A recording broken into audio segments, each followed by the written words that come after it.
शांति। आज के बाबा के 15 तारीख के महावाक्य हैं।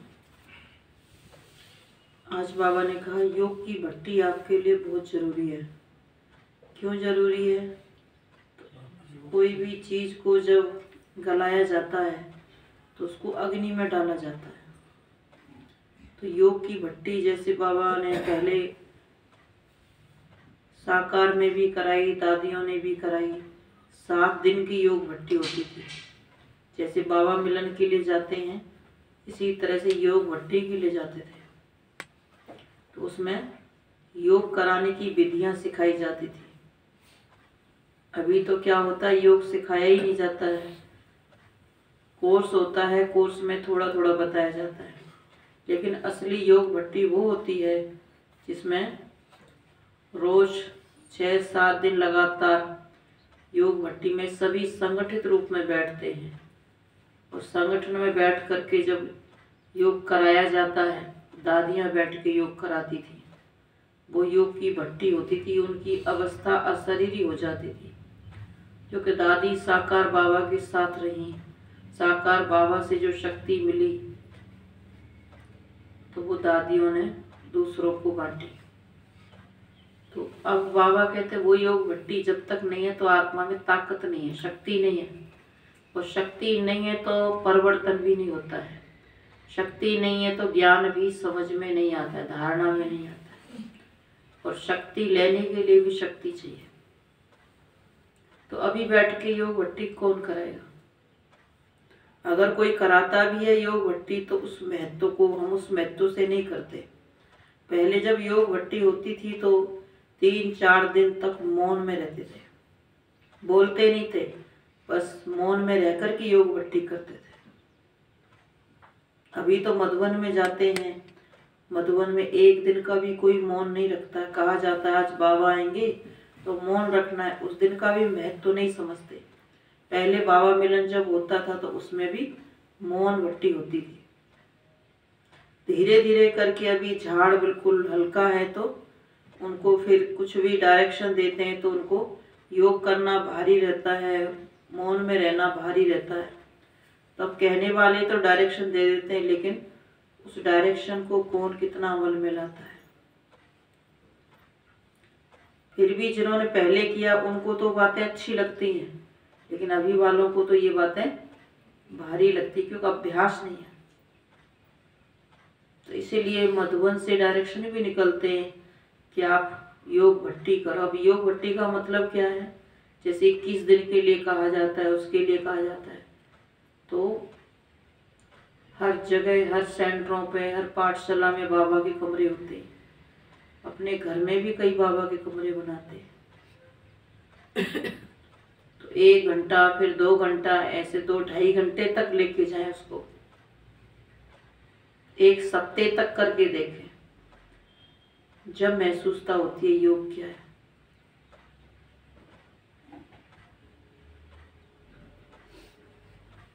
बाबा ने कहा मीठे बच्चे तुम्हारे लिए योग की भट्टी मोस्ट वैल्यूबल है,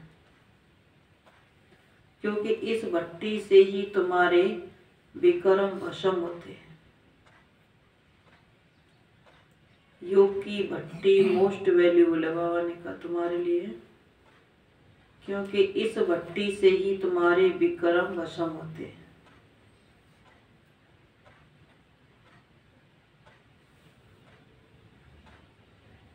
प्रश्न, किन बच्चों की बुद्धि में बीज और झाड़ की नॉलेज स्पष्ट बैठ जाती है? किन बच्चों की बुद्धि में बीज और झाड़ की नॉलेज स्पष्ट बैठ सकती है?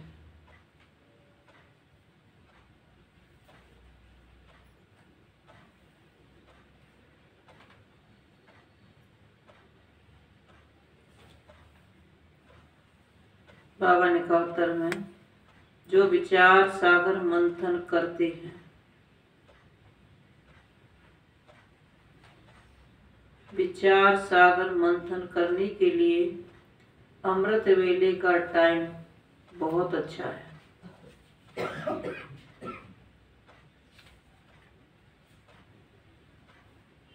अमृत वेले उठकर बुद्धि से एक बाबा को याद करो। तुम्हारा अजबा जाप चलता रहे।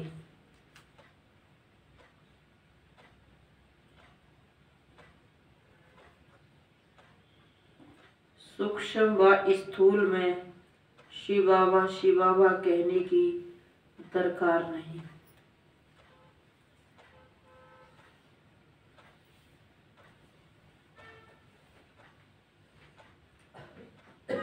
बुद्धि से याद करना है।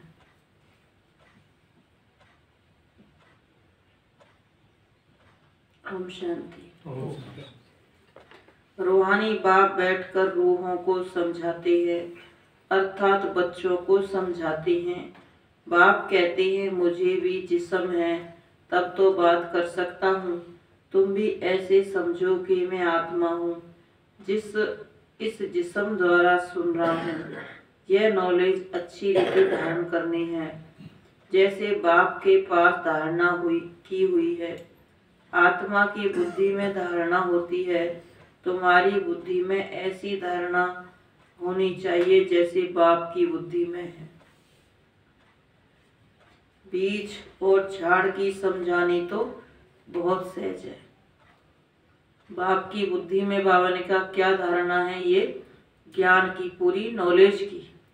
तभी तो बाबा कितनी देर तक बैठ करके और वो नई नई बातें सुनाते हैं जो दुनिया में आज तक कहीं नहीं सुनी थी।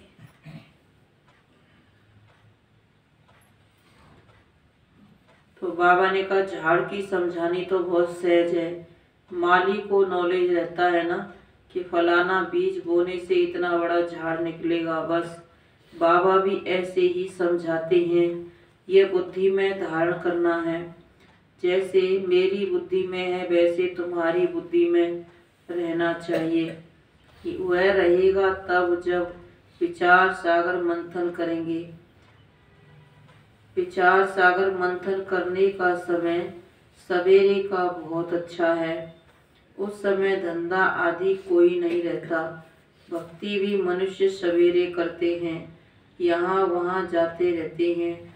वह बैठकर कोई नाम जपते रहते हैं, वह गीत गाते हैं, आवाज करते हैं।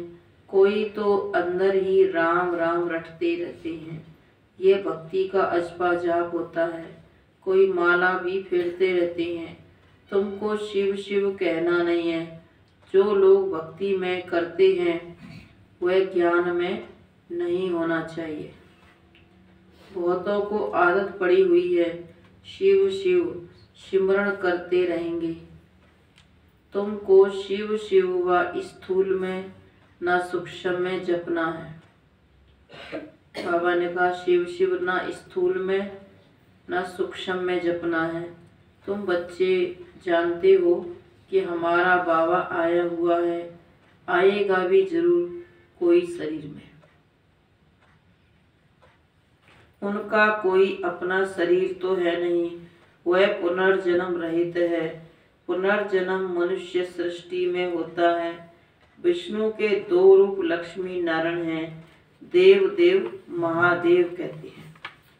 ब्रह्मा और विष्णु का आपस में कनेक्शन है, शंकर का कोई कनेक्शन नहीं है, इसलिए उनको बड़ा रखते हैं। उनका पुनर्जन्म नहीं है। उनको सूक्ष्म शरीर मिलता है। शिव बाबा को सूक्ष्म शरीर भी नहीं है। भक्ति मार्ग में शंकर का चित्र बहुत बड़ा बना देते हैं, हनुमान का भी बड़ा बना देते हैं। तो बाबा ने कहा शिव का नहीं बनाते, वो तो बाबा के बच्चे बनाते हैं सेवा के अर्थ, बाकी भक्ति में नहीं बनाते। छोटे छोटे भी बहुत बनाते हैं। तो शिव बाबा को सूक्ष्म शरीर भी नहीं है, इसलिए वह सबसे ऊंचे से ऊंचा है। वह है बेहद का बाप।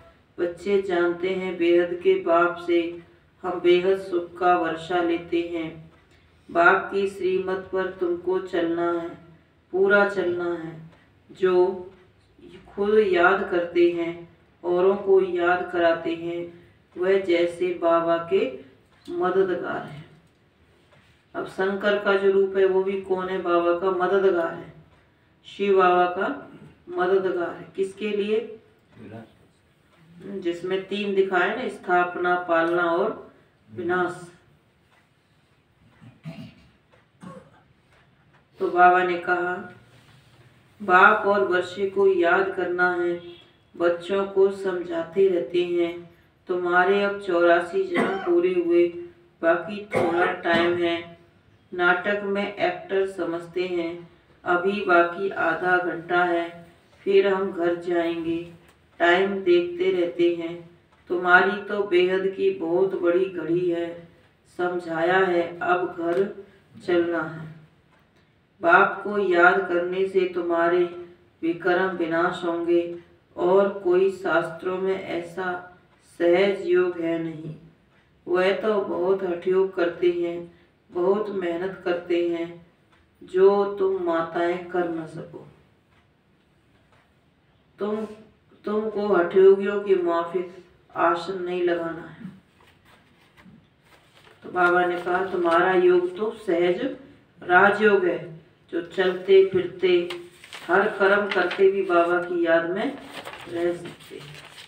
अब परिवर्तन करने के लिए, विक्रम विनाश करने के लिए योग भी जरूर करना है, बैठना भी है। सभा में ठीक होकर के बैठना है। कोई सोचे ज्ञान के समय योग करने लग जाए, तो फिर बाबा ने कहा नहीं, पढ़ाई के समय तो अलर्ट रहना है।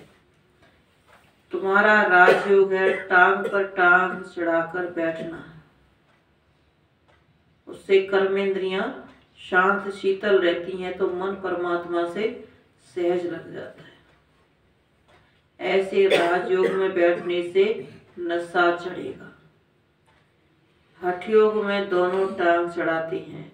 बाबा तुमको तकलीफ नहीं देते, सिर्फ थोड़ा फर्क रखना चाहिए कॉमन बैठने में और योग में बैठने में। तुम राजयोग सीख रहे हो तो ऐसे बैठना चाहिए जो मनुष्य समझे ये राजयोग में बैठे हैं। ये हमारा राजाई का ढंग है। तुम बेहद के बाप द्वारा राजाओं का राजा बन रहे हो। ऐसे बाप को घड़ी घड़ी याद करना है। सतयुग में बाप को याद नहीं किया जाता है, अपने को किया जाता है। कलयुग में न बाप को जानते न अपने को जानते, सिर्फ बाप को पुकारते हैं। अभी तुम अच्छी रीति जान गए हो, और कोई ऐसे नहीं समझते कि बाप बिंदी है, अति सूक्ष्म भी कहते हैं। फिर कहते हैं हजारों सूर्यों से भी तीखा है। तो बात मिलती नहीं है। जब कहते हैं नाम रूप से न्यारा है, फिर हजारों सूर्य से भी तीखा क्यों कहना चाहिए? पहले तुम भी ऐसे समझते थे। बाप कहते हैं ड्रामा में ये समझानी देरी से मिलनी थी। सूक्ष्म ते सूक्ष्म गुह्य बातें समझकर समझाई जाती हैं। ऐसे नहीं ख्याल आना चाहिए कि पहले हजारों सूर्यों से तेजों में कहते थे, अब फिर बिंदी क्यों कहते हैं। अब ICS पढ़ेंगे, तब ICS की बातें करेंगे। बाबा ने जब वो पढ़ाई थी तो आत्मा का पाठ पक्का कराया था, फिर और दूसरी बातें बताई। तो जब बच्चे समझदार बन गए, समझने लगे, तब बाबा ने आगे की नॉलेज दी। तो बाबा ने कहा पहले कैसे करेंगे?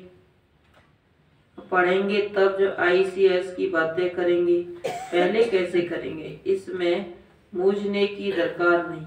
ड्रामा में जब आपको समझाना होगा तब समझाते हैं। इनके बाद भी अर्जुन क्या क्या समझाएंगे। कोई बाप का भी प्रभाव तो निकलना है ना। जैसे तुम्हारी आत्मा है वैसे वह भी आत्मा है, परम धाम में रहते हैं, उनको परम आत्मा कहते हैं। यहाँ जब आते हैं तो नॉलेज देते हैं। बाप कहते हैं जब पतित दुनिया होगी तब मैं पावन दुनिया बनाने आऊंगा। पुकारते भी हैं हे पतित पावन, हे दुख हरता सुख करता आओ।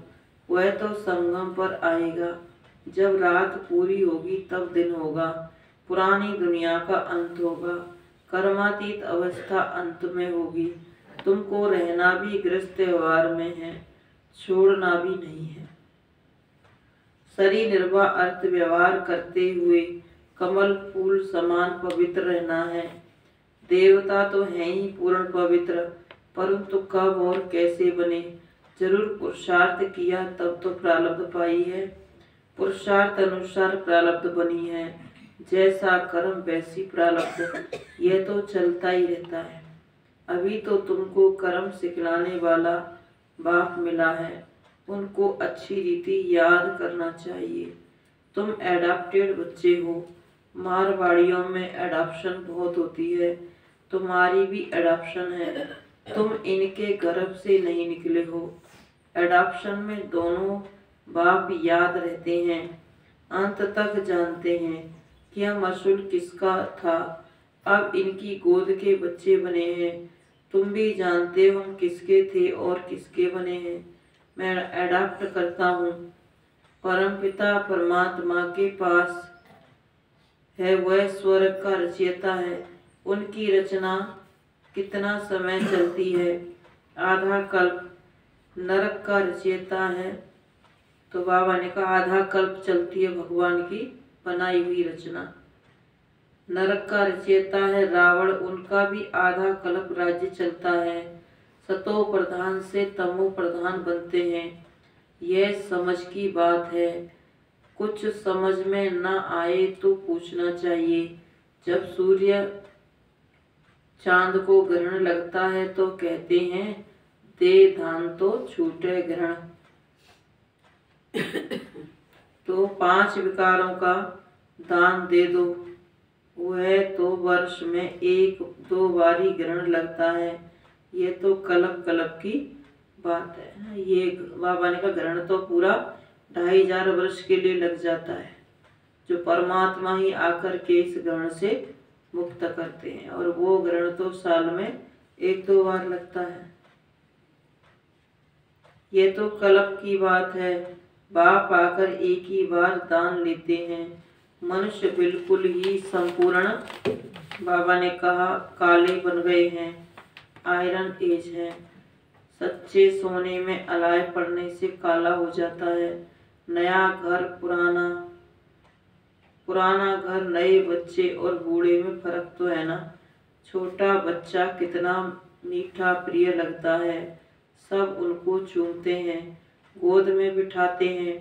पुराना जड़जड़ी भूत हो जाता है तो कहते हैं कहाँ शरीर छूटे, तो अच्छा ज़्यादा दुख क्यों सहने, आत्मा एक शरीर छोड़ जाकर दूसरा लेती है। यहाँ हम बीमार को मरने नहीं देते, फिर भी जितना सुने उतना अच्छा है। शिव बाबा और वर्षे को याद करते रहें। बीमारी में जब ज़्यादा पीड़ा होती है तब सब भूल जाता है, बाकी जिसका किसमें भाव होता है वह सामने आ जाता है। बीमारी के समय किसी को याद करते हैं तो जिसमें भाव होता है वो सामने आ जाता है। तुम्हारा तो अंजाम वायदा है, मेरा तो एक शिव बाबा, दूसरा ना कोई। बाबा ने कहा तुमको अंत समय कौन याद आएगा, अगर शिव बाबा को याद किया है तो वो याद आएगा, फिर दूसरे किसको याद क्यों करते हो। बाप कहते हैं मेरे बिगैर किसकी स्मृति ना आए। गाया हुआ अंत काल जो स्त्री सिमरे, सारा श्लोक कह देते हैं, अर्थ कुछ भी नहीं समझते। सारी संगम की बात है जो भक्ति में गाते हैं। इस समय सिर्फ तुमको बाप और वर्षे को याद करना है। श्री नारायण तुम्हारी प्रारब्ध है तो अर्थ पूरा बुद्धि में होना चाहिए। बिगड़ अर्थ तो बहुत याद करते रहते हैं। पिछाड़ी में जिसके साथ जास्ती प्रीत होती है वही याद आते हैं। बड़ा खबरदार रहना चाहिए। तुमको याद करना है एक बाप को। बाप कहते हैं मन मना भव, तुम बच्चे कहते हो बाबा हम कल्प कल्प आपसे मिलते हैं। यह ज्ञान आपसे मधुवन में आकर लेते हैं। यह वशीकरण मंत्र सतगुरु है तो तुम्हें मंत्र भी ऐसा मिलता है जो तुम अमर बन जाते हो। बाबा ने कहा तुम्हें मंत्र भी ऐसा मिलता है जो तुम अमर बन जाओ।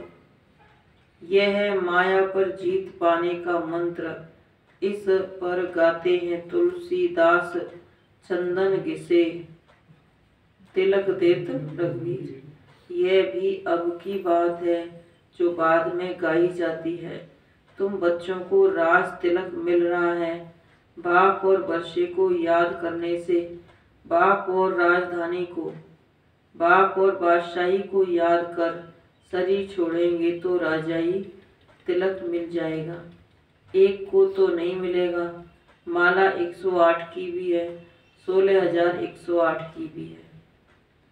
अब तो सिर्फ तुमको एक्यूरेट बाबा को याद करना है। बाबा के लिए कहते हैं तुम्हारी गतमत तुम ही जानो, सो तो बरोबर है। सदगति दाता वह है, वही जाने। आगे तो सिर्फ गाते थे अर्थ रहित, उसको कहा जाता है अनर्थ। जिस बात का कोई अर्थ नहीं है बाबा ने कहा उसको कहा जाता है अनर्थ। प्राप्ति कुछ भी नहीं है।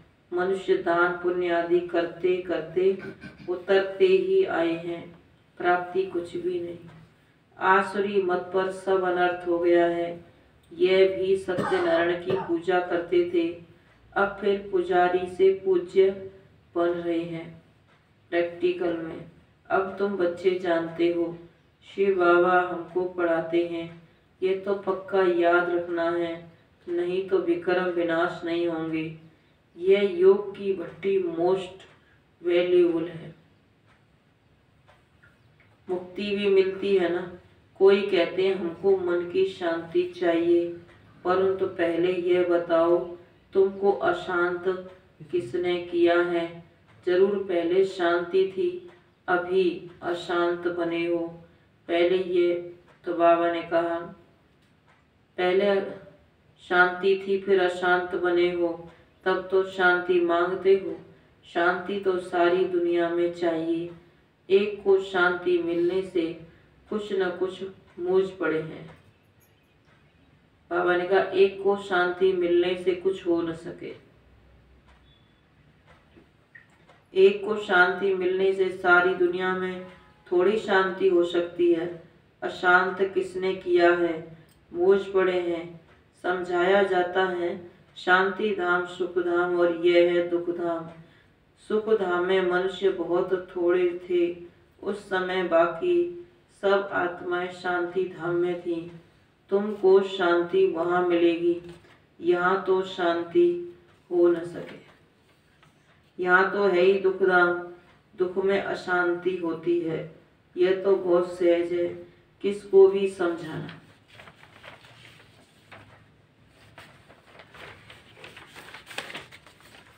तो बाबा ने कहा सुख शांति का वर्षा देने वाला एक ही बाप है। सतयुग में सुख शांति दोनों हैं। यहाँ आत्मा चाहती है कि मेरा मन शांत हो, तो जाओ तुम अपने घर शांत परम धाम में, परंतु पतित हैं फिर जा न सके। इसलिए बाप समझाते मुझे याद करो तो अंतमति सो गति हो जाएगी। और बाप और वर्षे को, बाबा ने कहा बाप और वर्षे को याद करो, परंतु माया ऐसी है जो पवित्र नहीं बनने देती। अबलाओं पर देखो कितने अत्याचार होते हैं, विष बिगड़ रह न सके। बाबा के पास अनेक प्रकार के समाचार आते हैं। सबसे बड़ी हिंसा है काम महाशत्रु की, यह जहर है। बाबा ने कहा बाप कहते हैं बच्चे पहले विष छोड़ो, काला मुंह नहीं करो, तो कहते हैं कोशिश करेंगे। यह जहर है, आदि मध्यंत दुख देने वाला है, परंतु तकदीर में नहीं है तो सुनते ही नहीं है। आत्माओं को बाप बैठ समझाते हैं आज से विकार में नहीं जाना, तो मुंह नीचे कर देते हैं। अरे काम महाशत्रु है, ये अच्छा थोड़ी है। ये है ही विशेष वर्ड, सब पतित हैं, सतयुग में सभी संपूर्ण निरवकारी थे। अच्छा, माता पिता बाप दादा के कल्प अथवा 5000 वर्ष के बाद मिले हुए सिकीलदे, मीठे मीठे सिकीलदे बच्चों को याद प्यार और गुड मॉर्निंग। रूहानी बाप की रूहानी बच्चों को नमस्ते। हम रूहानी बच्चों की रूहानी माता पिता बाप दादा को गुड मॉर्निंग और नमस्ते नमस्ते बाबा नमस्ते। धारणा के लिए मुख्य सार है, टाइम बहुत थोड़ा है, इसलिए बाप का पूरा पूरा मददगार बनकर रहना है।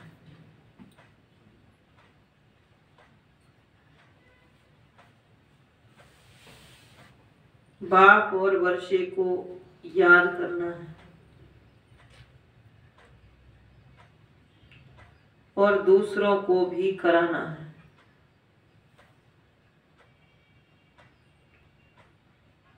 दूसरी पॉइंट है,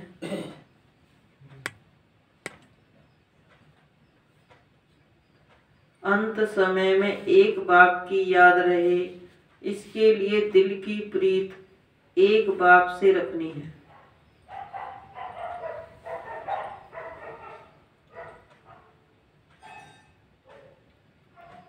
बाप बिगर कोई की स्मृति ना आए, इसके लिए खबरदार रहना है। बाप बिगर कोई की स्मृति ना आए, बाबा ने कहा इसके लिए खबरदार रहना है।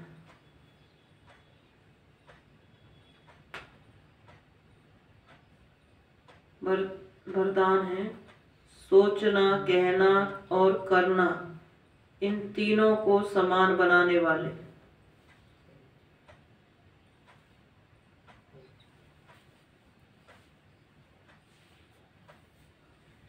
सोचना कहना और करना, तीनों को समान बनाने वाले बाप समान संपन्न भव।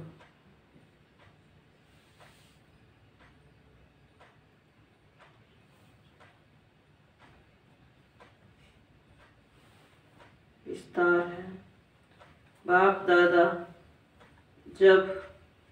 दादा अब सभी बच्चों को समान और संपन्न देखना चाहते हैं। संपन्न बनने के लिए सोचना कहना और करना तीनों समान हो, इसके लिए सब तैयारी भी करते हो, संकल्प भी है, इच्छा भी यही है। लेकिन यह इच्छा पूरी तब होगी जब और सब इच्छाओं से इच्छा मात्रम अविद्या बनेंगे। सोचना कहना करना ये समान कब होगा? जब इच्छा मात्रम अविद्या बनेगी। छोटी छोटी अनेक प्रकार की इच्छाएं इस एक इच्छा को पूर्ण करने नहीं देती है। जो शक्ति है सारी इच्छाओं में चली जाती है, तो जो चाहते हैं सोचते हैं करना चाहते हैं वो पूरा नहीं होता। इस एक इच्छा को पूर्ण करने नहीं देती है। स्लोगन, अव्यक्त व कर्मातीत स्थिति का अनुभव करना है तो कथनी करनी और रहनी को समान बनाओ। अव्यक्त व कर्मातीत स्थिति का अनुभव करना है तो कथनी कहनी और करनी को समान बनाओ। तो आज की मुरली में बाबा ने विशेष योग के ऊपर प्रकाश डाला है कि योग को बढ़ाना है, योग में अलवेले नहीं होना है, उसकी वैल्यू कम नहीं करनी है। यह योग जो है सर्वश्रेष्ठ योग है, सब योगों का राजा है, क्योंकि ये भगवान से राज्य दिलाता है, राज्य भाग्य दिलाता है, कनेक्ट करता है। और ये योग जब अच्छा होता है तो विचार सागर मंथन चलता है, और जब विचार सागर मंथन चलता है तो बुद्धि साफ स्वच्छ होती है। जब बुद्धि साफ स्वच्छ होती है तो ज्ञान रतन ठहरते हैं, धारणा होती है।